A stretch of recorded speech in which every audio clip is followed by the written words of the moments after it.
Hello and welcome you all to our YouTube channel. This is Prabhat Tiwari pursuing masters from IIT BHU.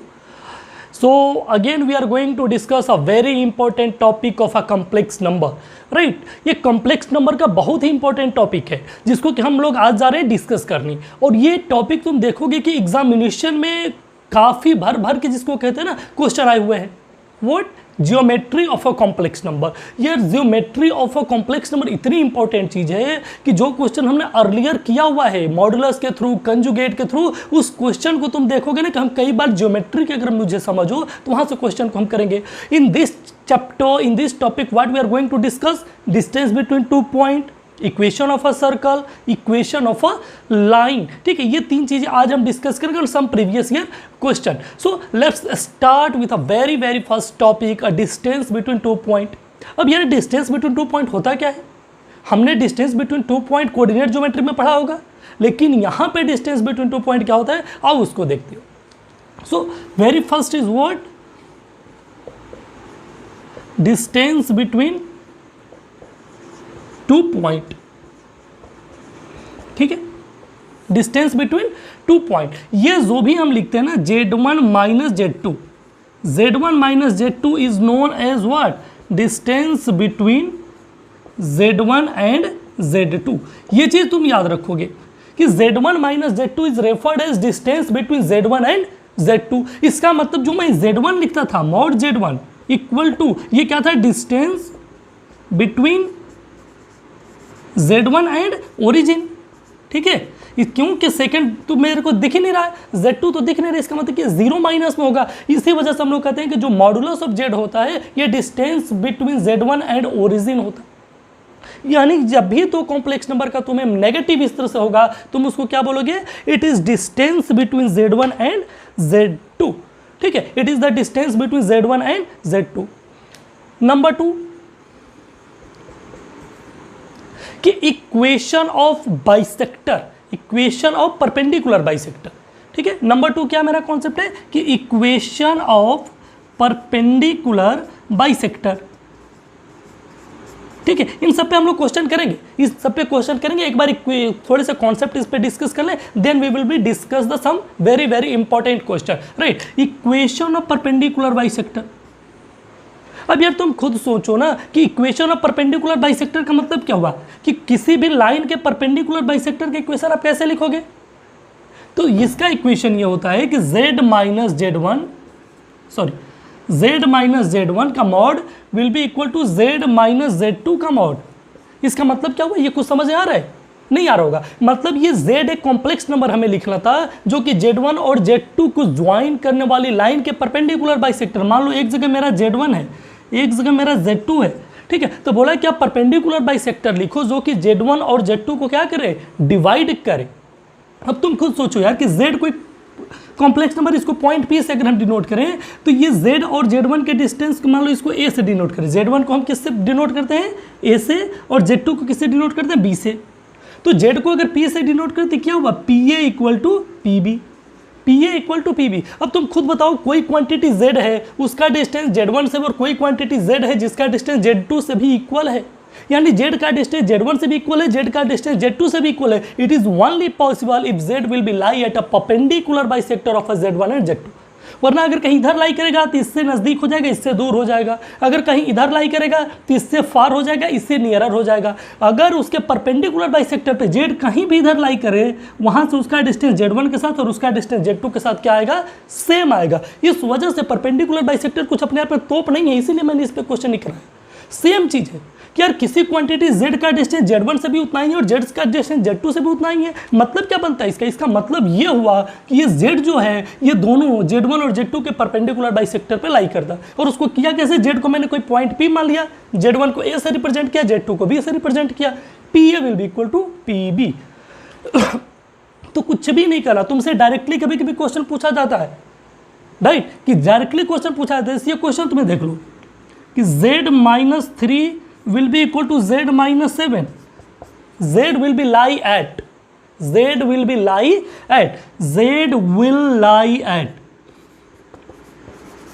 Real axis, imaginary axis, perpendicular bisector, इस तरह से कर करके अब तुम खुद सोचो यार कि जेड का डिस्टेंस 3 से और जेड का डिस्टेंस 7 से इक्वल है, मतलब क्या हुआ कि जेड 3 और 7 के परपेंडिकुलर बाइसेक्टर पर लाई करता है। मतलब अगर यहाँ 3 रहा यहाँ 7 रहा तो जेड कहीं 5 पे परपेंडिकुलर बाइसेक्टर पर क्या करेगा, लाई करेगा। इसका मतलब ये कह सकते हैं कि जेड का रियल पार्ट कितना होगा, 5 होगा। क्यों? क्योंकि 3 और 7 के बीच में 5 आता है, 5 के परपेंडिकुलर बाइसेक्टर पे, तो इसका रियल पार्ट तो नहीं चेंज होगा। हाँ, जितना ऊपर रहेगा उतना इमेजिनरी पार्ट बढ़ेगा, जितना नीचे होगा इमेजिनरी पार्ट रिड्यूस होगा, but real part will B 5। तो इस तरह के क्वेश्चन होंगे जिसमें कि तुम ऐसे कुछ नहीं कर सकते, इस तरह से देख करके तुम कुछ नहीं कर सकते। जेड जेड बार करोगे, कोई इन्फॉर्मेशन दिया ही नहीं है, लेकिन तुमने ये कह दिया कि जेड का डिस्टेंस 3 से और जेड का डिस्टेंस 7 से सेम है। इट मीन कि Z will be lie at a perpendicular bisector of 3 and 7। It mean क्या हुआ कि जेड का जो रियल एक्सिस पे वैल्यू आएगा वो 5 आएगा। तो ये दोनों चीज़ें हैं, ये कंडीशन तुम जरूर याद रखोगे कि अगर किसी का भी दो जगह से डिस्टेंस सेम होगा तो। नाउ नेक्स्ट मेरा जो टॉपिक है वो कोलिनियरिटी के बीच में है, ठीक है, कि how it would be a collinear if Z1 Z2 and Z be a collinear then what could be the condition. तुम समझते जाओ, कोऑर्डिनेट ज्योमेट्री में भी यही करते थे। अगर 3 पॉइंट कोलिनियर होता था और अगर उसे हमें डिस्टेंस फॉर्मूला से सॉल्व करना होता तो कैसे करते थे, किसी 2 पार्ट का डिस्टेंस और तीसरे पार्ट के अगर इक्वल आ जाता था तो उसको बोलते थे ये कैसा है, कोलिनियर है। इट मीन मान लो ये कोई Z1 रहा, ये कोई इधर बीच में Z रहा और इधर कोई Z2 रहा, ठीक है, ये Z मूविंग है, ये Z मूविंग है, इसी Z के बारे में मुझे नहीं पता। अगर Z का डिस्टेंस Z1 से और Z का डिस्टेंस Z2 से ये बराबर आ जाए Z1 और Z2 के डिस्टेंस से, इसका मतलब ये हुआ कि तीनों कैसे हैं, एक पॉइंट पे, ठीक है, सॉरी एक पॉइंट पे नहीं, एक लाइन पे, यानी कि Z minus Z1 plus Z minus Z2 will be equal to what, Z2 minus Z1। ये Z2 माइनस Z1 का मतलब क्या हुआ कि Z2 और Z1 के बीच की डिस्टेंस, Z माइनस Z1 का मतलब क्या हुआ कि Z से Z1 का डिस्टेंस और Z से Z2 का डिस्टेंस को जब मैंने ऐड किया तो Z2 से Z1 का डिस्टेंस आ गया। इसका मतलब क्या हुआ कि Z, Z1 and Z2 are collinear. अगर ऐसा नहीं होता तो कभी किसी कीमत पे नहीं हो सकता कि Z का डिस्टेंस Z1 से और Z का डिस्टेंस Z2 से दोनों का ऐड करोगे तो Z1 Z2 के बीच का डिस्टेंस कभी नहीं आ सकता, ठीक है। अगर तुम Z1 यहाँ रहा और Z2 यहाँ रहा और Z कहीं इधर रहा, ठीक है, Z का डिस्टेंस Z1 से Z का डिस्टेंस Z2 से जैसे ही तुम ऐड करोगे, ठीक है, ये दो हमेशा थर्ड साइड से बड़े होंगे। ट्रायंगल इनइक्वालिटी, Z का डिस्टेंस Z1 से, Z का डिस्टेंस Z2 से, ये दोनों को जब तुम ऐड करोगे तो थर्ड साइड से हमेशा हमेशा बड़ा होगा, ठीक है। अगर ये इक्वल है मतलब कि ये Z यहाँ नहीं कहीं इसी बीच में है, इस वजह से इनका डिस्टेंस और इसका डिस्टेंस जोड़ने पर ये पूरा डिस्टेंस चला रहा है, ध्यान रहे, ठीक है।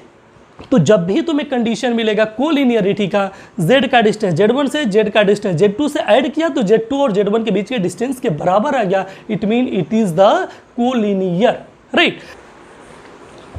ये क्वेश्चन है मेरा,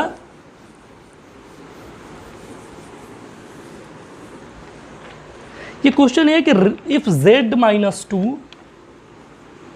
if mod Z minus 2 is less than mod Z minus 4, then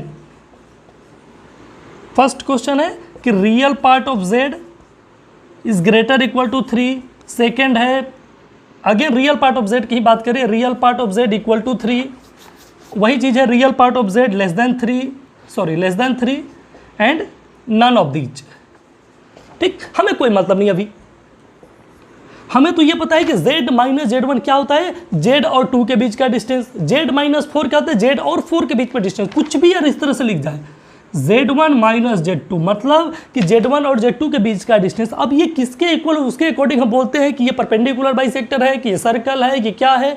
but ये याद रखना कि Z1 माइनस Z2 मतलब Z1 और Z2 के बीच का डिस्टेंस। मतलब क्या हुआ कि 2 और 4 हम इसको ड्रॉ कर सकते हैं यार, कि Z का डिस्टेंस 2 से, Z का डिस्टेंस 4 से, ठीक।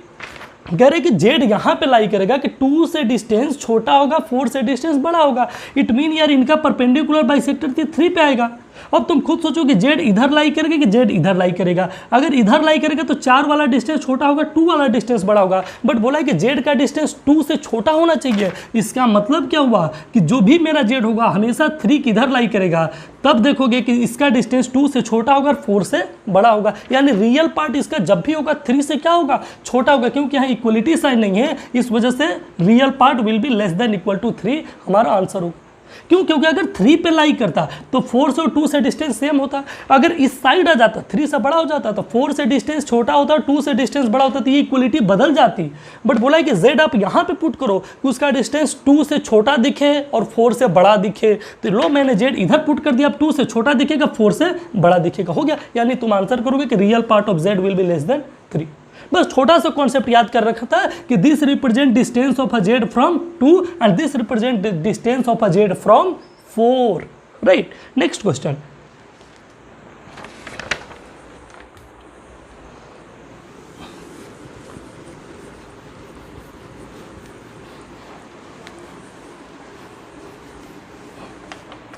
और नेक्स्ट क्वेश्चन है मेरा, it is also very easy question I think, yes. z minus 5i upon z plus 5i will be equal to 1।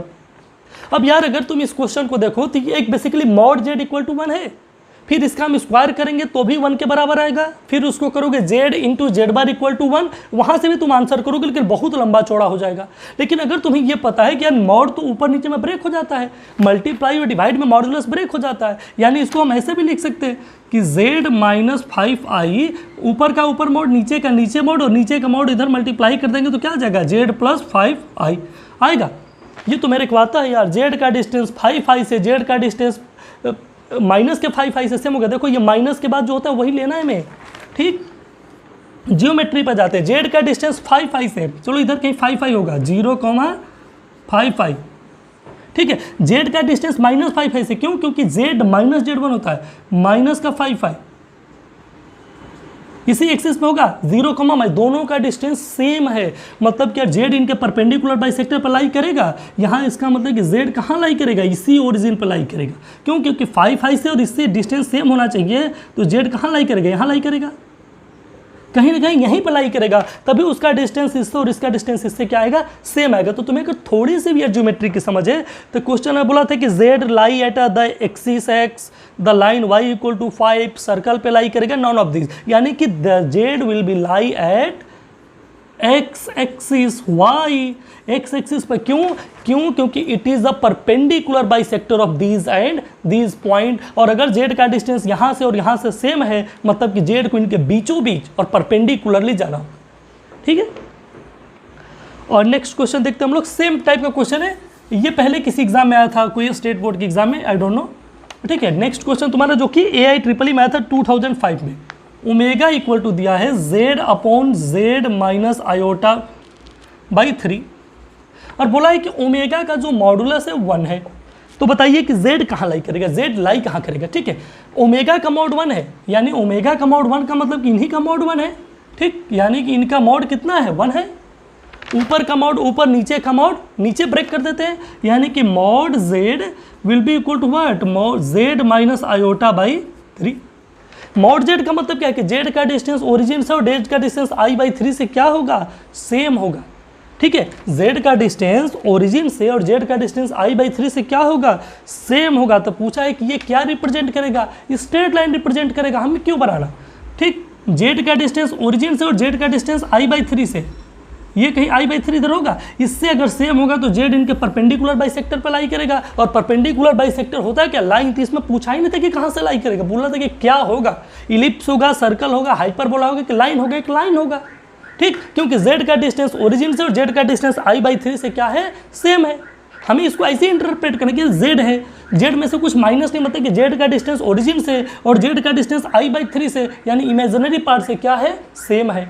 यानी z का डिस्टेंस 2 पॉइंट से अगर सेम हुआ तो रट जाना है कि it could B lie on the perpendicular bisector of that point, okay ये चीज रटो कि z का डिस्टेंस z1 से z का डिस्टेंस z2 से अगर सेम होगा तो z जो होगा दोनों के परपेंडिकुलर बाइसेक्टर पे लाई करेगा, जिसका डिस्टेंस कम होगा z उसके साइड झुक जाएगा, जिससे ज़्यादा होगा उसके साइड से फारर हो जाएगा। ये 2-3 चीज़ हम याद कर, ठीक है। यानी मॉडुलस को तुम दोनों तरीके से रीड करोगे। Modulus is what? Modulus is a distance of a z from origin, z minus z1 is what? Distance of a z from z1, ठीक है। ये चीज़ें हैं। AIEEE 2005 में आया था तुम्हारा ये क्वेश्चन, AIEEE 2005 में ये क्वेश्चन तुम्हें याद, ठीक है, कुछ भी नहीं है यार।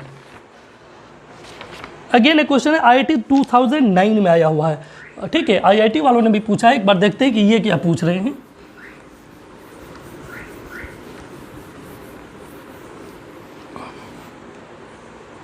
IIT में पूछा है कि Z is a complex number satisfying, बोला है कि Z एक कॉम्प्लेक्स नंबर सेटिस्फाई करता है और Z plus 2 minus Z minus 2 will be equal to plus minus 3, then Z lies on, Z lies on. Z कहाँ लाई करेगा? इलिप्स पे, पैराबोला पे, हाइपरबोला पे, इलिप्स पे, ठीक है। IIT में 2009 में आया था। IIT एडवांस का मतलब, ठीक है, ठीक। IIT में एडवांस में आया। तब तुम खुद सोचोगे कि Z प्लस 2 का मतलब क्या होगा कि Z का डिस्टेंस माइनस 2 के साथ, ध्यान रखोगे, ठीक है। क्यों? क्योंकि माइनस फार्मूला में आता है तो Z का डिस्टेंस माइनस 2 के साथ, ठीक, Z का डिस्टेंस माइनस 2 के साथ और Z का डिस्टेंस 2 के साथ, दोनों का डिफरेंस क्या है? कांस्टेंट है। ये प्लस माइनस जानते हो क्यों लगाया? कि उसे नहीं पता है कि ये बड़ा है कि ये बड़ा है, इस वजह से इसको प्लस माइनस लगाया। जब तुम दोनों का मॉड ले लोगे ये प्लस का 3 आएगा, क्योंकि डिस्टेंस कभी भी नेगेटिव नहीं होगा। अगर यार Z को मैं P मानूँ और इसको A मानूँ और इसको B मानूँ, ठीक है, Z को अगर P मानूँ तो P का डिस्टेंस A के साथ माइनस P का डिस्टेंस B के साथ, ये क्या है? कोई ना कोई प्लस माइनस 3 है। अब P ये बड़ा है कि P भी बड़ा, इस वजह से अगर इसका तो मॉड लेते हो तो ये कितना आ जाएगा? 3। अब यार तुम खुद बताओ कि किसी पॉइंट, 2 पॉइंट का डिफरेंस अगर कांस्टेंट होता है तो इसको क्या बोलते हैं? हाइपरबोला तो बोलते हैं। हाइपरबोला के क्या होता है? जो लोग भी कोऑर्डिनेट ज्योमेट्री पढ़े होंगे तो हाइपरबोला क्या होता है उसमें कि hyperbola is the locus of a point which difference from 2 fix point is same. Ellipse में यही चीज़ ऐड हो जाता है। इलिप्स का डिफिनीशन क्या होता है कि ये उसका फोकस होता है, बोलता है कि इन दोनों पॉइंट से ऐसा मूव करो कि इन दोनों पॉइंट से डिस्टेंस हमेशा क्या रहे? सेम रहे।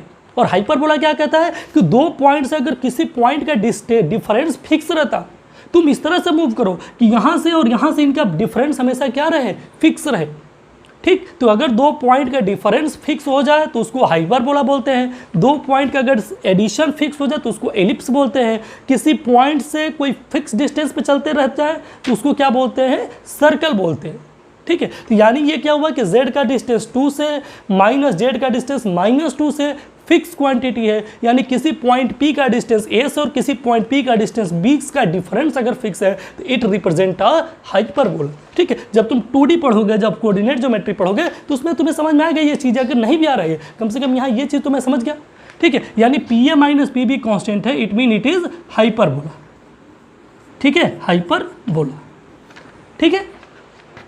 तो IIT में आया था, कब में आया था? 2009 में। तो ये रहा मेरा एक क्वेश्चन जो कि JEE मेंस 2010 में आया था। क्या आया था कि Z minus 1 will be equal to Z plus 1 will be equal to Z minus iota, then the number of complex number exist. यानी इसको फुलफिल करने वाले कितने कॉम्प्लेक्स नंबर एग्जिस्ट करेंगे ये मुझे बताना था, ठीक है। हाउ मच कॉम्प्लेक्स नंबर, कौन सा कॉम्प्लेक्स नंबर होगा, यानी कॉम्प्लेक्स नंबर की वैल्यू क्या होगी? 1 होगी, 2 होगी, वो कॉम्प्लेक्स नंबर कैसा दिखेगा, ठीक है, ये हमें बताना है, ठीक है। आई थिंक यस, क्वेश्चन आंसर देखो, ठीक। Z माइनस 1 का क्या मतलब हुआ? Z माइनस 1 का क्या मतलब हुआ? Z माइनस 1 मतलब कि Z का डिस्टेंस 1 के साथ, जरा हम ड्रॉ करते हैं क्योंकि जो माइनस में क्वांटिटी है बहुत छोटी छोटी क्वांटिटी है। Z का डिस्टेंस 1 के साथ, चलो यहाँ 1 आ गया। Z का डिस्टेंस माइनस 1 के साथ, क्यों? क्योंकि यहाँ प्लस है तो माइनस रहा होगा। Z का डिस्टेंस माइनस 1 के साथ, और ये माइनस आयोटा मतलब कि Z का डिस्टेंस आयोटा के साथ, इनके साथ Z का डिस्टेंस सेम होना चाहिए। Z कहाँ पे लाई करे? जो कि इनके तीनों के साथ Z का डिस्टेंस सेम हो। मेरे को यहाँ छोड़ के तो कुछ दिखता नहीं है। देखो आयोटा मतलब 1 होता है जी, इमेजिनरी एक्सिस पे, इस वजह से उसको आयोटा बोलते हैं, 2 आयोटा, 3 आयोटा। बट तुम देखोगे तो कितना पार्ट ऊपर है? 1 पार्ट, ठीक है, कितना पार्ट ऊपर है, 1 पार्ट ऊपर है, यानी ये भी 1 है, ये भी 1 है, ये भी 1 है, यानी z को कहाँ होना चाहिए, 0 पे, ओरिजिन पे। इट मीन कि कॉम्प्लेक्स नंबर जो भी होगा वो ओरिजिन होगा, उसके अलावा कोई ऐसा कॉम्प्लेक्स नंबर एग्जिस्ट नहीं करेगा जो कि इन तीनों कंडीशन को क्या करे, सेटिस्फाइड करे। एक लाइन का क्वेश्चन ही था यार, अगर तुम्हें थोड़ा सा भी ज्योमेट्रिकल इंटरप्रिटेशन पता है तो, वरना तुम इसमें कर क्या सकते हो, you can't do anything else in this question. क्या करेंगे इसमें, मैं किसको डिवाइड करूँ, किसको मल्टीप्लाई करूँ, कुछ भी नहीं कर सकते। करेंगे ठीक है, x प्लस आई वाई मानेंगे, बहुत लंबा चौड़ा प्रोसीजर, लेकिन अगर तुम्हें पता है कि z का डिस्टेंस 1 से, z का डिस्टेंस -1 से, z का डिस्टेंस आयोटा से सेम है, मतलब this quantity is 1, this is 1, this is 1, z को कहाँ होना चाहिए, ओरिजिन पे होना चाहिए। ठीक,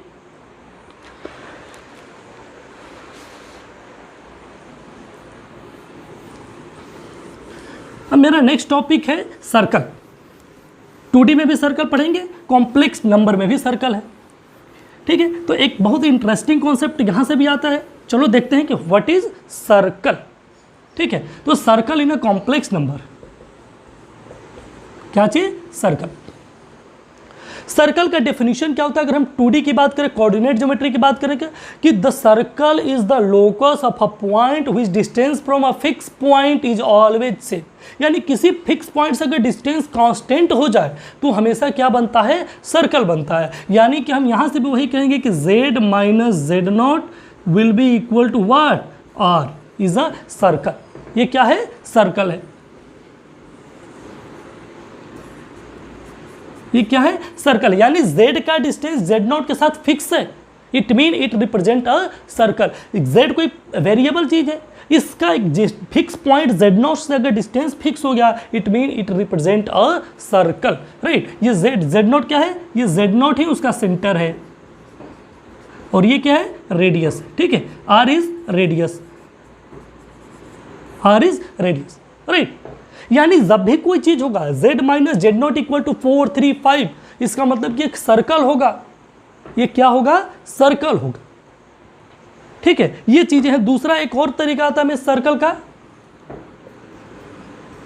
Z z bar plus a Z bar plus A bar Z plus B will be equal to 0। एक और सर्कल सेंटर का, सॉरी सर्कल का इक्वेशन होता है ना।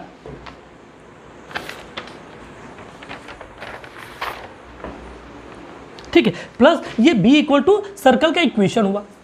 ठीक है, ये सर्कल का इक्वेशन कैसे हुआ, ध्यान रखना कि a किसके साथ होता है, z बार के साथ होता है। कभी कभी ये दोनों चीजें ना बदल दी जाती हैं। Some time z bar is z bar after the z bar इधर होगा, z कहाँ होगा, इधर होगा। तुम्हें ध्यान रखना है कि हमें जो z बार के साथ होगा वो a होगा, और जो z के साथ होगा वो क्या होगा, a बार होगा। ये भी क्या रिप्रेजेंट करता है, सर्कल। आता कहाँ से है, इसका हम स्क्वायर करेंगे, z माइनस जेड नॉट का होल स्क्वायर करेंगे तो r स्क्वायर आएगा। फिर किसी का स्क्वायर क्या आता है, 5 स्टार प्रॉपर्टी से, z into z bar equal to modulus of z का होल स्क्वायर। जब तुम वहाँ से स्क्वायर करोगे तो you will be find this equation, right. But you need not to worried about that how it comes, you need to remember it how z z bar a bar z, sorry a bar z, no a bar z, a z bar plus a bar z, yes. ठीक, a बार होगा z के साथ, a होगा z bar के साथ, plus b will be equal to 0। z bar a होगा z bar के साथ, a बार होगा z के साथ, दोनों बार नहीं हो सकते। ऐसा नहीं कि a बार z बार याद करना, नहीं, a z बार तो a bar z plus b will be equal to 0। कोई इसको पहले बोलेगा, कोई इसको बाद में बोलेगा, बट ध्यान क्या रखना है कि z बार के साथ a होगा, दोनों पे बार एक साथ एग्जिस्ट नहीं करेगा। ठीक है, अगर तुम्हें इस तरह से गिवन हो तो इसका सेंटर क्या होगा, तो इस तरह के इक्वेशन का जो सेंटर होता है ये होता है माइनस का a। इसीलिए मैंने बताया कि a क्या होगा, z बार का कोफिशिएंट, और रेडियस क्या होगा, रेडियस होगा मॉडुलस ऑफ a का होल स्क्वायर माइनस का b, मॉडुलस ऑफ a का होल स्क्वायर माइनस b। ठीक है, मॉडुलस ऑफ ए स्क्वायर, ए का मॉडुलस क्यों, क्योंकि ए कॉम्प्लेक्स नंबर होगा। एक कॉम्प्लेक्स नंबर हो सकता है, some time it could be purely real, some time ये प्योरली इमेजिनरी हो सकता है, कभी कभी ये रियल प्लस इमेजिनरी दोनों हो सकता, लेकिन इनका मॉडुलस लेना है। किसी भी कॉम्प्लेक्स नंबर का मॉडुलस लेने आता है ना, ठीक, तो कॉम्प्लेक्स नंबर का मॉडुलस लेना, वहां से क्या मिलेगा, हमें रेडियस मिलेगा। एक क्वेश्चन आओ देखते हैं, find the centre and radius of a complex number, find centre and radius of complex number. ये कॉन्सेप्ट बहुत ध्यान रखना, इससे ज़्यादा इंपॉर्टेंट ये है ज्योमेट्रिकली हमें इंटरप्रिटेशन के लिए, z minus z not will be equal to what, r। यानी किसी कॉम्प्लेक्स नंबर z का डिस्टेंस अगर z नॉट से फिक्स हो गया, it mean it will be always lie on a circle, right. उसमें उस कंडीशन में ये सेंटर और ये रेडियस, अगर इस तरह का इक्वेशन लिखा हो z z bar a bar Z plus B will be equal to 0, तो उसमें जो माइनस ए होगा वो सेंटर होगा और बी जो होगा वो sorry modulus of a square minus b will be equal to radius. इस क्वेश्चन में देखो हमने सेंटर और रेडियस निकालना है, z z bar plus 1 plus iota z bar, यहाँ तो गिवन है, plus 1 minus iota z -7 will be equal to what, 0। ठीक है, ये क्वेश्चन हमें अगर गिवन है तो इसका हम सेंटर और रेडियस बताएंगे। तो पहली चीज को तुम ये देखोगे, क्या ये तुम्हें सर्कल की तरह दिख रहा है, तो Z z bar A Z bar, a बार है क्या ये, हाँ इसका अगर तुम बार लेते हो तो 1 माइनस आयोटा आएगा ना, ठीक है, क्योंकि 1 तो 1 रहा, इमेजिनरी पार्ट का साइन चेंज कर दो, इसका मतलब हाँ ए बार है और ये जेड भी है और माइनस का 7। इट मीन कि इस क्वेश्चन में तुम देख करके बता सकते हो कि 1 प्लस आई हो गया हमारा ए, क्योंकि जो भी जेड बार के साथ रहेगा वो ए होगा। यानी कि इसका सेंटर क्या होगा, आंसर लिखते हैं यहाँ से, सेंटर क्या होगा, सेंटर तो माइनस ए होना था, माइनस ए मतलब क्या होगा कि -1 माइनस का आयोटा सेंटर हो गया। रेडियस कितना होगा,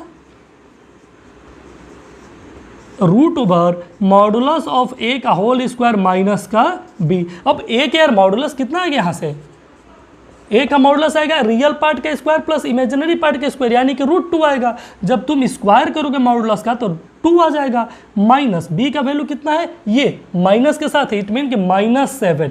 ठीक है, 2 माइनस -7 प्लस 7 9 आ गया, 9 का वैल्यू कितना आ गया 3, यानी मेरा सेंटर रहा यहाँ पे और रेडियस रहा यहाँ। ठीक है, तो इस तरह से ये क्या हुआ, सर्कल हुआ। एक क्वेश्चन में यहीं पे हम लोग देखते हैं,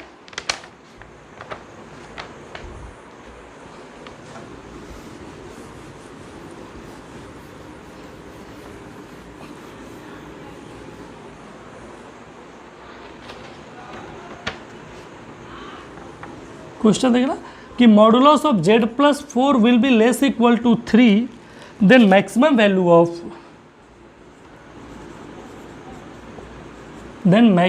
value of mod of z plus 1। ठीक, कि अगर z प्लस 4 का वैल्यू 3 से छोटा हो, ठीक है, z प्लस 4 का वैल्यू किससे छोटा हो, 3 से, तो z प्लस 1 का मैक्सिमम वैल्यू कितना आएगा। तुम देखो यार, जैसे ही तुम्हें पता चला कि z प्लस 4 इक्वल टू 3 होता, z प्लस 4 इक्वल टू 3 होता, मतलब क्या होता है कि ये z प्लस 4 इक्वल टू 3 का मतलब कि z का जो सेंटर होता है ये -4 पे होता और ये 3 रेडियस के साथ एक सर्कल बनता। लेकिन 3 या 3 से छोटा है, मतलब कि z जहाँ भी होगा ये इस सर्कल के भीतर होगा। ठीक है, क्यों, क्योंकि z का डिस्टेंस 4 के साथ, मतलब -4 के साथ 3 या 3 से छोटा है, तो जब भी z -4 किसी कांस्टेंट या कांस्टेंट से छोटा आएगा तो कहाँ पे जाएगा, सर्कल या सर्कल के भीतर। अब बोला है कि z का डिस्टेंस -1 के साथ मैक्सिमम बताइए। अब यार यहाँ पे -4 है तो ये -1 आएगा, क्योंकि रेडियस इसका 3 यूनिट है, तो -1,0। तो z का डिस्टेंस -1 के साथ मैक्सिमम कितना आएगा। अगर मेरा यहाँ पे -1 है और z तो या तो इस भीतर लाई करेगा या तो सरकमफेरेंस पे लाई करेगा, तो अगर हम तुमसे पूछते हैं कि z का डिस्टेंस -1 के साथ मिनिमम कितना आएगा, तो तुम बोलोगे कि 0। कब, जबकि z घूमते घूमते यहाँ चला है। और z का डिस्टेंस -1 के साथ मैक्सिमम कब होगा, जबकि z यहाँ पहुँच जाए। ठीक है, यानी ये भी 3 ये भी 3, टोटल आंसर कितना हो गया 6।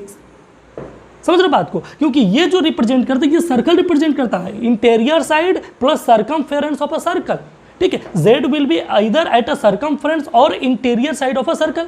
एक मेरे को पूछा कि z का डिस्टेंस तुम -1 के साथ बताओ, यानी z का डिस्टेंस -1 के साथ, z तो हमें पता था कि z यही सब इसमें अंदर है या यहाँ पे है। अब एक पॉइंट -1 था, इसके साथ z सबसे मैक्सिमम डिस्टेंस पे कब होगा, जबकि z यहाँ पे होगा, और जब z यहाँ पे होगा तो 3 और 3 रेडियस 6 होगा। इससे ज़्यादा दूरी पे कभी भी z हमें नहीं मिलेगा। z कभी यहाँ होगा तो नज़दीक होगा, यहाँ होगा और नज़दीक होगा, यहाँ कभी आएगा तो मिनिमम डिस्टेंस तो 0 हो गया, बट मैक्सिमम डिस्टेंस कितना हो गया 6 हो गया। तो इस तरह से अगर तुम ज्योमेट्रिकल इंटरप्रिटेशन कर पाते हो कि z minus z not equal to r होता है, z नॉट सेंटर और r इज द रेडियस, इस पे तुम आसान से सारे के सारे क्वेश्चन कर सकते हो। नेक्स्ट मेरा टॉपिक आएगा general equation of a straight line. ठीक है, general equation of a straight line.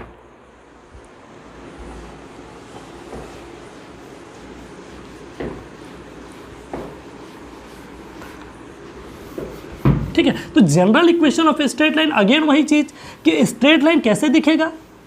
Straight line को क्या करेंगे, तो दो तरीकों से स्ट्रेट लाइन लिखने का। ठीक है, general equation of a straight line, ये general equation of straight line. General equation of a straight line कैसा दिखता है straight line, A Z bar plus A bar Z plus B will be equal to 0। ठीक है, A Z bar plus A bar Z plus B will be equal to 0। ठीक है, ये रहा मेरा स्ट्रेट लाइन। इसका जो स्लोप आएगा ये आएगा माइनस ए अपॉन ए बार। ठीक है, माइनस ए अपॉन ए बार यानी minus coefficient of Z bar upon minus coefficient of Z. ठीक, कभी कभी कुछ लोग इसको इधर लिखते हैं क्योंकि हमें याद हो जाए कि coefficient of y upon coefficient of x के थ्रू, बट कोई दिक्कत नहीं है। तुम्हें याद क्या रखना है कि minus coefficient of A upon minus का ए अपॉन ए बार। अब ए किसके साथ होता है, जेड बार के साथ, और ए बार किसके साथ होता है, जेड के साथ। तो तुम्हें ये चीज़ याद रखना है। ठीक है, ऐसा नहीं ढूंढना है कि ए है क्या ए बार है, कोई फर्क नहीं पड़ता। जब भी इसका स्लोप आएगा तो तुम क्या लिखोगे, ए अपॉन ए बार, ए अपॉन ए बार। याद रख लो कि स्ट्रेट लाइन का स्लोप होता है माइनस ए अपॉन ए बार। दूसरा एक और तरीका है यार कि अगर तुम्हें आर्गुमेंट लिखना होगा, ठीक है, आर्गुमेंट लिखना होगा इस लाइन का, तो argument of z minus z1 upon z2 minus z1 will be equal to इधर 0 और,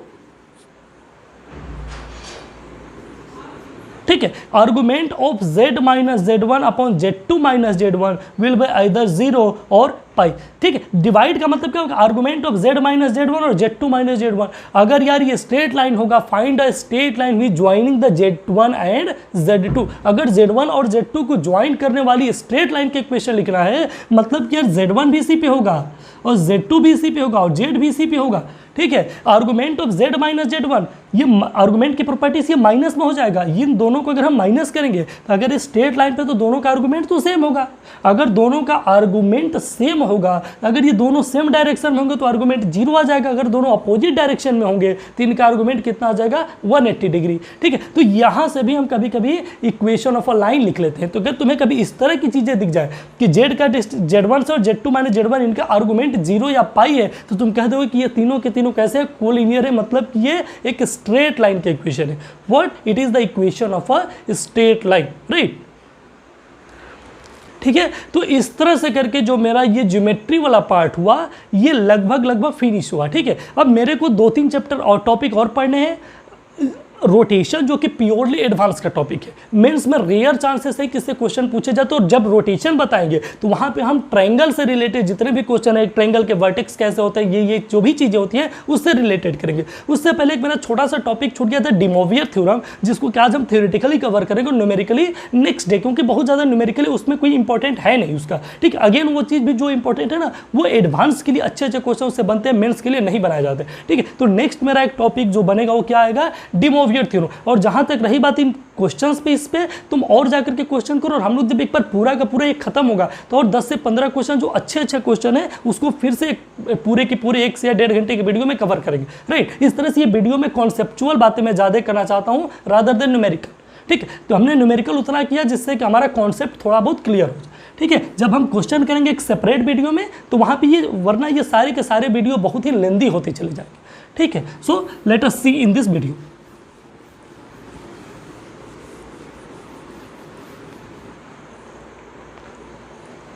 What, De Moivre थ्योरम।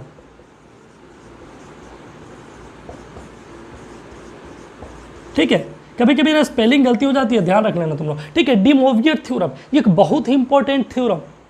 ठीक, इंपॉर्टेंट थ्योरम इस वजह से कि अगर तुम्हें बहुत ही अजीब टाइप का कॉम्प्लेक्स नंबर दिखता है तो समझ लो कि De Moivre थ्योरम का है या यूलर का है। सिंपल सा चीज़ है, क्योंकि बहुत अजीब टाइप के कॉम्प्लेक्स नंबर को बहुत ही फालतू टाइप के कॉम्प्लेक्स नंबर को हमें सॉल्व करने के लिए सिर्फ और सिर्फ दो ही चीज़ें लगानी होती है, या तो यूलर या तो डिमोवियर, वरना कोई तरीका है ही नहीं इसको छोटा करने का। ठीक है, तो डिमोवियर थ्योरम क्या कहता है कि cos theta plus iota sine theta की पावर अगर n हो तो इसको हम क्या लिख सकते हैं, ये जो पावर है ये एंगल में चला जाता है, यानी ये चला जाएगा cos of n theta plus iota sine n theta. अब हमें पता है कि ये तो आर्गुमेंट होता है पोलर फॉर्म में, हमने बताया था कि कॉस थीटा प्लस आई साइन थीटा में ये जो n थीटा ये ही क्या होता है, आर्गुमेंट होता है। ठीक है, तो ये आर्गुमेंट हो जाता है। अब ये आया कहाँ से, सिंपल सा चीज़ है, ये आया कहाँ से, तुम यूलर फॉर्म देखो, इसको हम क्या लिख सकते हैं, e की पावर आई थीटा लिख सकते हैं, e की पावर आई थीटा। इसी चीज़ को तो लेते हैं, आर को भी हम कंसीडर नहीं कर रहे हैं, यहाँ पे आर रहेगा, यहाँ पे भी आर रहता, अभी आर छोड़ देते हैं, हम मान लेते हैं कि यूनिट मॉडुलस की क्वांटिटी है, e की पावर आई थीटा की पावर n। जब तुम पावर के ऊपर पावर करते हो तो पावर आपस में क्या होगा, मल्टीप्लाई होगा, तो e की पावर आई एन थीटा। अब तुम खुद सोचो कि यूलर फॉर्म में जो कि r इंटू ई के पावर आई थीटा होता था, तो थीटा क्या होता था, आर्गुमेंट होता था। मतलब कि ये जो क्वांटिटी है ये आर्गुमेंट है, यानी जहाँ जहाँ थीटा था वहाँ वहाँ क्या रखेंगे, एन थीटा। तो कोई नया क्वांटिटी नहीं था, लेकिन यूलर के ही चीज़ को उसने थोड़ा सा अलग तरीके से बता दिया और अपना नाम चिपका लिया।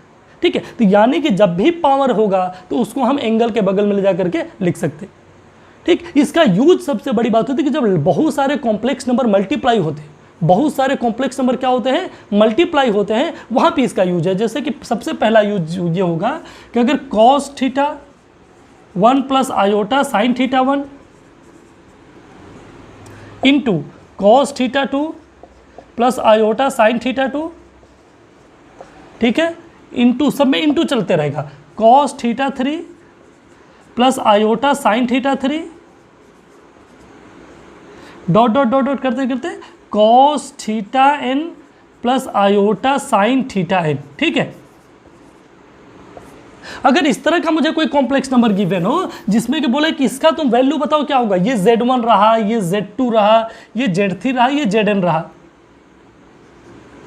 अगर ये आपस में सब लोग मल्टीप्लाई हो जाते हैं तो इसमें z1 into z2 into z3 dot dot dot zn का वैल्यू क्या आएगा, कॉस, सारे के सारे थीटा ऐड हो जाएंगे, theta 1 plus theta 2 plus theta 3 dot dot dot theta n plus iota sine, again उसका भी वही थीटा ऐड हो जाएगा, theta 1 plus theta 2 plus theta 3 dot dot करके ऐड होगा। ठीक, यानी इस तरह की चीज़ें। ठीक है, जब भी तुम्हें मल्टीप्लिकेशन में देगा तुम क्या करना है कि रियल पार्ट का जो थीटा होगा उसको सारे को एक साथ रख देना कॉस के साथ, और जो सेकंड होगा उसमें भी सारे के सारे थीटा को क्या करना, ऐड कर देना। ठीक है, जैसे तुम्हें 2 3 4 कॉम्प्लेक्स नंबर दे दो और उसमें तुम्हें मल्टीप्लाई करने को बोल दे। ठीक है, तो उसमें क्या होगा कि तुम ध्यान रखना कि उसका तुम्हें आर्गुमेंट पता होगा, तो उसको पहले तुम कन्वर्ट करना किस में, पोलर फॉर्म में।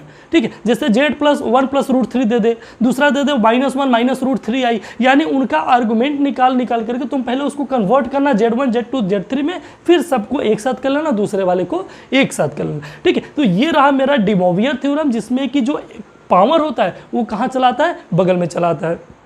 सो आज हमने क्या डिस्कस किया, डिस्टेंस फार्मूला, जिसपे कि बहुत सारा क्वेश्चन में हमने किया, equation of a circle discuss किया। ठीक है, equation of a circle discuss किया। एक सर्कल पे आओ एक न्यूमेरिकल कर लेते हैं, क्योंकि यार वो क्वेश्चन है जो मैं छोड़ दिया था एक 2014 का, उस पर क्वेश्चन कर लेते हैं सर्कल। 2014 में आया हुआ क्वेश्चन है। ठीक है,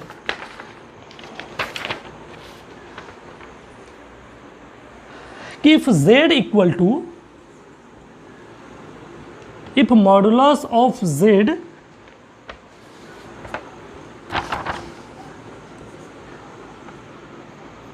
is greater than 2, greater equal to 2, then minimum value of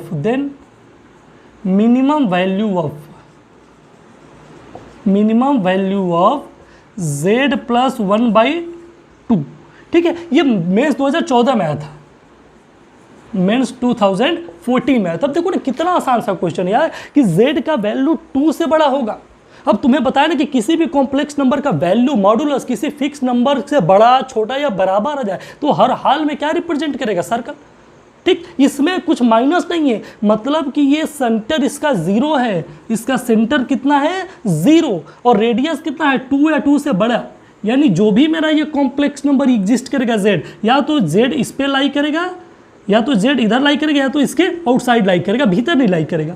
क्यों? क्योंकि बोला था कि z का डिस्टेंस 2 से हमेशा क्या होगा, सॉरी z जो ये सर्कल है z माइनस 0, इसका डिस्टेंस 2 से हमेशा क्या होगा, लार्जर होगा, यानी कि हमेशा 2 से लार्जर होगा। अब हमें तो पता नहीं कि हम कहते हैं कि हाँ यहाँ पे रख लो, इससे लार्जर होगा, कोई इधर चला जाएगा, कोई इधर चला जाएगा, कोई इधर चला जाएगा, बोले कि यहाँ भी रहेंगे तो 2 से लार्जर, यहाँ भी रहेंगे तो 2 से लार्जर। इट मीन एक सर्कल बना दो कि इसके बाहर रहना है तुम्हें, ठीक। तो मेरा z कहाँ होगा, या तो सरकमफ्रेंस पे होगा या तो इसके बाहर होगा। अब इसका मतलब क्या है कि z का डिस्टेंस -1/2 से, z का डिस्टेंस -1/2, -1/2 कहाँ, यहाँ है, माइनस का 1/2 से। मिनिमम डिस्टेंस बताओ कितना होगा, तो यार मिनिमम डिस्टेंस कहाँ होगा, यहाँ होगा। ये कितना है, पूरा का पूरा 2 था, 1/2 निकल गया तो कितना बच गया, 3/2 हो गया, यानी मिनिमम डिस्टेंस 3/2 होगा। और या फिर अगर तुम उधर नहीं जाना चाहते, इधर जाना चाहते, तो कितना आएगा, 5/2 आएगा। क्यों? क्योंकि 2 और हाफ 5/2। तो एक क्वेश्चन में आंसर में दिया था कि z will be 3/2 to the 5/2, यही क्या था, मेरा आंसर था। इसको तुम ट्रायंगल इनइक्वालिटी से भी कर सकते थे कि इन दोनों का जो सम होगा इनके इंडिविजुअल से छोटा और इनके डिफरेंस से क्या होगा, बड़ा होगा, ठीक है। इन दोनों का सम, ये दो कॉम्प्लेक्स नंबर मान लेते हैं, एक z और एक 1/2, इन दोनों का जो सम होगा इन दोनों के इंडिविजुअल सम से बड़ा, छोटा होगा और डिफरेंस से बड़ा होगा, ठीक है। यानी इसको हम ऐसे भी लिख सकते थे कि z plus 1/2 will be less than always equal to mod z plus mod 1/2 and will be always greater than mod z minus 1/2, ठीक। अब मॉड z तो हमें 2 पता है कि उसका मिनिमम वैल्यू 2 है, ठीक है। तो 2 माइनस 1/2 और यहाँ से आ जाएगा 2 प्लस 1/2, तो यहाँ से भी कर सकते थे। बस इसको मैंने सर्कल के थ्रू किया कि z का डिस्टेंस अगर 2 से बड़ा है, मतलब कि z माइनस कुछ भी नहीं है, तो z माइनस 0 मान लेते हैं। यानी z का डिस्टेंस 0 से 2 या 2 से बड़ा होने का क्या मतलब है कि या तो फिक्स है या उससे ज़्यादा है, तो एक सर्कल रिप्रेजेंट करेगा। और इसका डिस्टेंस पूछा था कि मिनिमम कितना आएगा, तो z का डिस्टेंस -1/2 से, z का डिस्टेंस -1/2 से, इधर z अगर तुम यहाँ जाओगे तो 3/2 मिलेगा, अगर यहाँ चले जाओगे तो 5/2, उसके अलावा जब भी z होगा उसके बीच में ही होगा, ठीक। तो ये रहा हमारा क्वेश्चन जेईई मेंस 2014 में, जिसका क्या आंसर था 3/2 टू 5/2। ध्यान रखना ये डिस्टेंस है, तो तुम नेगेटिव मत लिख देना कि -3/2, ये डिस्टेंस है, यानी इसका यहाँ से डिस्टेंस कितना होगा 3/2 और इसका यहाँ से डिस्टेंस कितना होगा 5/2, ये मिनिमम डिस्टेंस, ठीक है। इसके बाद तो तुम बढ़ते जाओगे तो हर जगह मेरा z अवेलेबल है, बट इस साइड में अगर तुम बढ़ोगे तो 3/2 पे मिल जाएगा, इस साइड पे बढ़ोगे तो मैक्स टू मैक्स तुम्हें कहाँ जाना होगा 5/2 तक z को पकड़ने के लिए। यहाँ मैं गए तो 3/2 पे मिल गया, इधर भी 3/2 पे कहीं मिल जाएगा, हो सकता है ग्रेटर मिले, लेकिन तुम यहाँ पे आओगे तो तुम्हें z को ढूंढने में 5/2 यूनिट चलना होगा और वो तुम्हारा मैक्सिमम डिस्टेंस होगा जहाँ से कि तुम्हें z के बीच के ढूंढना हो, ठीक है। सो इस तरह से क्वेश्चन को हम करेंगे, ठीक है। चैनल को लाइक और सब्सक्राइब जरूर करो। जहां भी प्रॉब्लम आए तुम कमेंट सेक्शन में पुट करो उसे, any problem to you, any kinds of guidance, suggestion, whatever you wanted to be, you have to put this on the chat, okay. So all the very best, thank you.